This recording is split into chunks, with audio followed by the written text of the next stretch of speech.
చల్ ప్రధాన ప్రతిపక్ష హోదా ఇచ్చేదాకా అసెంబ్లీకి వచ్చే ముచ్చట లేదని జిజ్జు మీద ఉన్నాడు జగనన్న. రూల్ ప్రకారం బలం లేదనేది సర్కార్ మాట. గెలిచినాక సభల ప్రమాణం చేసిండ్రంటే మళ్ళా కనబడితే ఒట్టు. అయితే 60 రోజులకు ఒక్కపారన్నా హాజరేసుకోవాలి, లేకుంటే ఎమ్మెల్యే పదవి పోతుందని ఒక్కనాడొచ్చి ముఖం చూపించిపోయిండు. ఇప్పుడు గీ ముచ్చట దేనికంటే ఇగో గీసారి కోసం గోరకొల్ల రిజర్వాయర్ ని ఆ రోజు 528 కోట్ల ఎస్టిమేషన్ తో పనులు ప్రారంభించి నిమ్మల రామానాయుడు సారు నిమ్మలంగానే మాట్లాడుతున్నాడు గాని సారు పానమే నిమ్మలం లేదు. జ్వరం వస్తే సెలైన్ బాటిల్ ఎక్కించుకొని అసెంబ్లీకి వచ్చిండట. రెస్ట్ తీసుకోమని చెప్పినా ఇంటలేడట. జర మీరన్న ఆర్డర్ వేయరని చిన్న స్పీకర్ గారిని కోరిండు మంత్రి లోకేష్ అన్న. నిన్న కూడా జ్వరంతో వచ్చారు, చెప్పా రెస్ట్ తీసుకోండి, 2 రోజులు కోలుకోవాలి, మీరు సరే పడుకోవట్లేదు అని చెప్తాను, వినట్లేదు. మీరన్నా చెప్తే వింటారు, మరి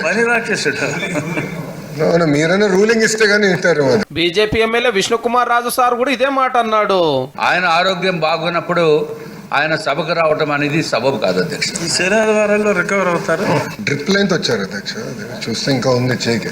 బయటికి వచ్చినాక కూడా గదే మాట అన్నాడు లోకేష్ సారు. హైదరాబాద్ వెళ్ళొచ్చు. సిఎస్ఆర్ ఫండ్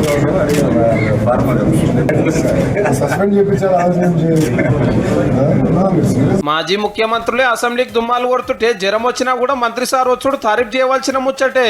కానీ జ్వరం మీ పానం గిడ చూసుకోండి సారు, సుస్తైన అసెంబ్లీకి వచ్చిన అవార్డులేమి ఇయ్యరు గాని.